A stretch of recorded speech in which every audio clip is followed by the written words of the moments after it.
Doesn't matter if you've been living under a rock, I'm sure even Patrick Starr's gotten this news by now. PayPal Honey, a wildly successful browser extension used by millions, turned out to be a big scam, allegedly. Except it's not alleged, it is factually a scam, in my opinion. I think Honey is more of a scam than the shake weight. This shit is foul. And thanks to a multi-year investigation conducted by a YouTuber named Megalag, it has blown the lid wide open on this operation from Honey. And just like my bubble guts after I make the mistake of eating a hot dog at a hockey game, it's bad.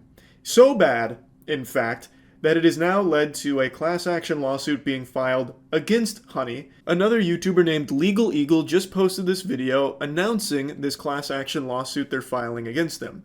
Now, when you hear the term YouTuber, most of you picture a bumbling imbecile like me. But contrary to popular belief, not every content creator is overdosing on stupid juice. Legal Eagle is a real attorney, not some phony baloney, horse hockey, a title he gave himself from Roblox or anything. And he made this video going over the motivation behind this class action lawsuit, believing that PayPal Honey has caused substantial financial damages to a substantial number of people. Now, this isn't his first rodeo announcing a lawsuit. I believe he's made 2 other videos talking about something that he's suing. This one obviously comes pretty early into the investigation that Megalag has conducted. Keep in mind, that was part 1 of a 3-part series that Megalag is releasing on his multi-year investigation of Honey. And part 1 already had enough foul play to lead to a class action lawsuit. I don't even know how much worse it could get with this rabbit hole. Like, part 2 might just prove PayPal Honey was trying to cast the infinite Tsukiyomi and trap everyone on Earth into a Genjutsu where we just keep fucking giving them affiliate commissions or something. Like, I do not know what else could possibly come out from Honey. Lord help us, part 3 from the investigation might just conclude and prove that PayPal Honey was trying to quantumly inject microchips into our brains or something.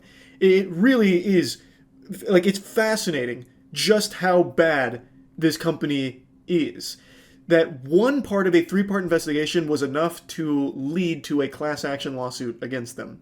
And it's not a frivolous lawsuit either. There's not really any question of whether or not Honey was engaging in taking affiliate commissions. They openly confirmed with Megalag that, like, they acknowledge that, yes, we will sometimes be the last click and get that affiliate commission. They openly say that. So that's not even what's called into question. It's more so now, is it fully illegal? And in my moron eyes, like my idiot vision, I think it has to be, right?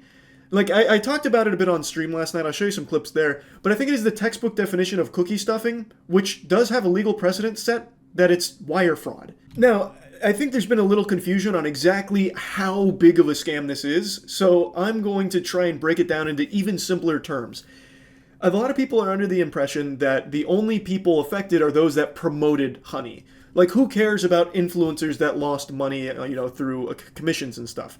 That's not the actual scope of it. Even setting aside the blatant false advertising where Honey claims it gets you the best coupons available, which is proven to be untrue. In fact, they hide the best coupons from you because they work with the companies directly to give you what coupons they want you to have access to. So they'll give you like a 5% coupon even though you could find a 20% one on your own. Honey tells you that doesn't exist, there's only this 5%. Setting that aside, which directly hurts the people that use Honey, setting that aside, the affiliate theft, the what I believe to be cookie stuffing, it comes from people no matter what their familiarity is with Honey.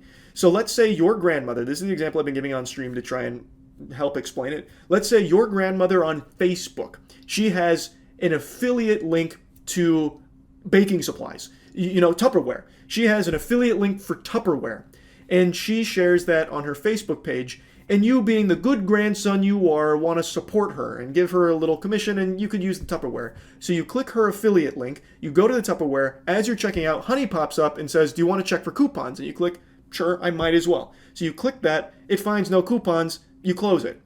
And then you finish your checkout. Well, what happened is, when you click that from Honey, Honey took the affiliate commission. So your grandmother got nothing, and she'll never even know you clicked that affiliate link.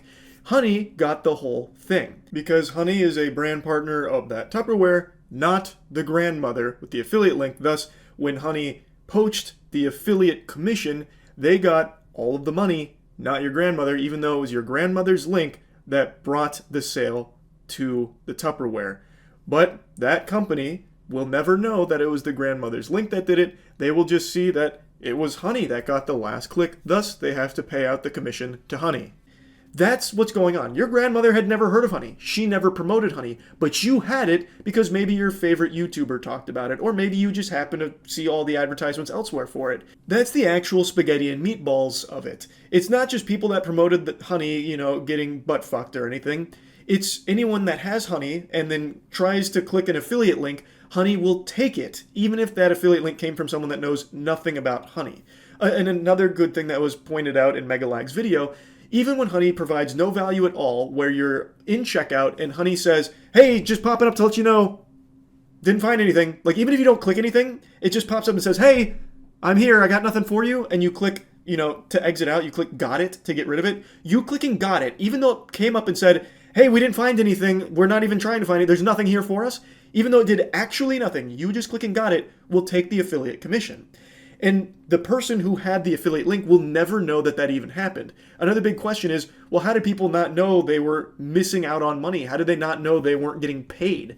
That's how, because you never even knew it was happening, because someone just having Honey took the whole commission, so you never saw any of it. I think for a lot of people there was a misunderstanding that people were getting paid by Honey, and they didn't understand how people didn't recognize they were just missing payments from Honey. Like, how could you possibly ignore that? No, that's not the case.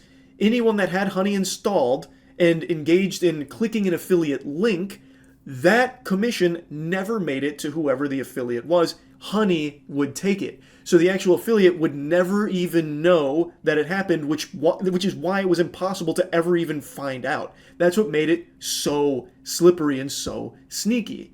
And that's also why it's nearly impossible to know just how much money was lost this way, and why it's likely into the deep millions upon millions of dollars. Which is why I think this class action lawsuit could be huge. Of course, I'm not a lawyer, I didn't pass the bar, I don't know for sure, but it seems like there is so much money that was likely lost from this because of PayPal Honey stealing the affiliate commissions. Now, the next question a lot of people ask is, did PayPal know? PayPal purchased Honey for $4 billion. You bet your sweet bippy they knew. I've been flip-flopping on this back and forth, but for a $4 billion purchase, I think they would have audited the shit out of that company. I think they would have absolutely known that this was like their bread and butter. Because how else are they making money? Like, really, how else are they making money when you really stop to think about it? Markiplier pinned the tail on the donkey. His gut was absolutely right.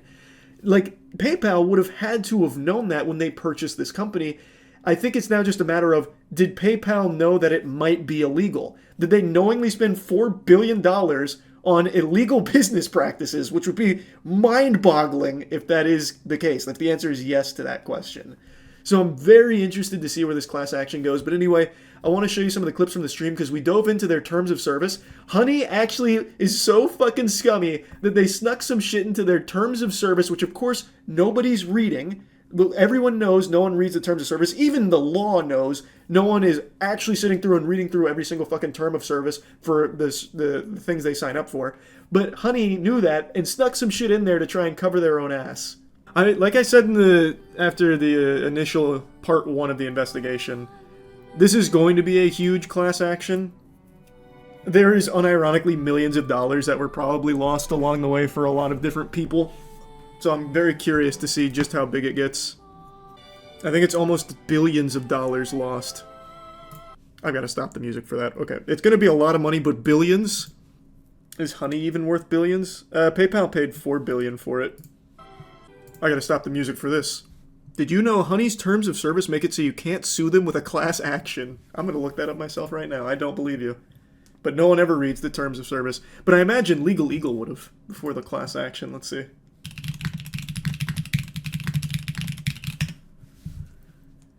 Let's look at the Join Honey terms of use. Though I don't think you... Let's just assume it's there for a second. Does that protect you? Would that even actually protect you? I don't think so. Wasn't there a ruling not too long ago that said, like, no one reads the terms of service, so you really can't put in legally binding shit like that? I vaguely recall that being a actual court ruling. This agreement contains 1. An arbitration provision, 2. A waiver of rights to bring a class action lawsuit against us, and 3. A release by you of claims for damage against us that may arise out of your use of the service to the greatest extent permitted by applicable law. By using the service, you agree to these provisions. Their lawyers are good. They've got the Sharingan out. How could they have seen the potential class action coming? They stopped us before we even started. I wonder how far by applicable law goes. There's no way that's going to actually protect them. You can't just say, like, you can't sue us and then do blatantly illegal shit. That's not how that works. Arbitration clause and class action waiver. Important. Please review as this affects your legal rights. In caps lock. Oh, man, yeah. This seems like panic. Arbitration. You agree that all disputes between you and us, whether or not such dispute involves a third party with regard to your relationship with us, including without limitation dispute related to this agreement, your use of the service and or rights of privacy and or publicity, will be resolved by binding individual arbitration under the American Arbitration Association's rules for arbitration of consumer-related disputes, and you and we hereby expressly waive trial by jury. Why would you want that? I'm sure the jury would side with you guys. I don't know why it's screaming at me, though. Oh, wait. Here comes a threat of their own. Provided, however, that to the extent that you have in any manner violated or threatened to violate our intellectual property rights, we may seek injunctive or other appropriate relief in any state or federal court in the state of California. Discovery and rights to appeal in arbitration are generally more limited than in a lawsuit, and other rights that you and we would have in court may not be available in arbitration. Now they're tossing their big meat around.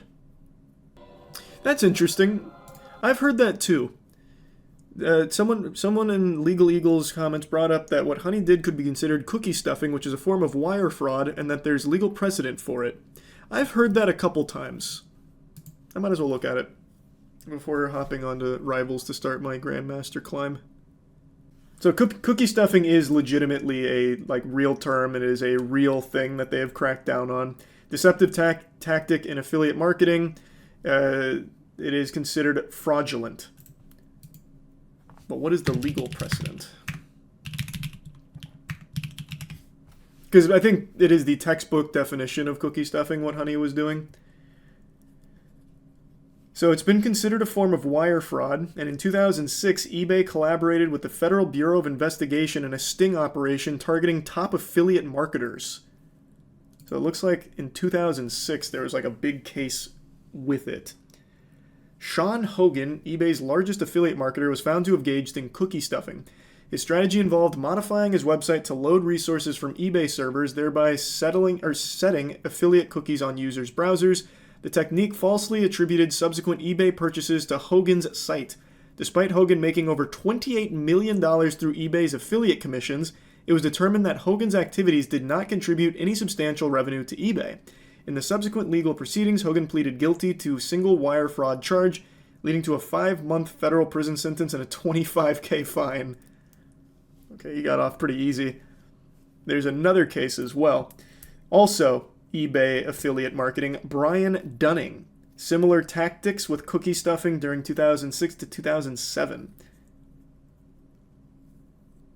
So there is a legal precedent set. They don't like it. But it's not harshly punished either. How interesting. Like I said, this should be a slam dunk case. I really think it should be pretty open and shut. They have a ton of money though, so it'll probably get hairy. You should go to law school, you'd be good at it. Brother, I'm a fucking moron. Why would you think I'd be good at that?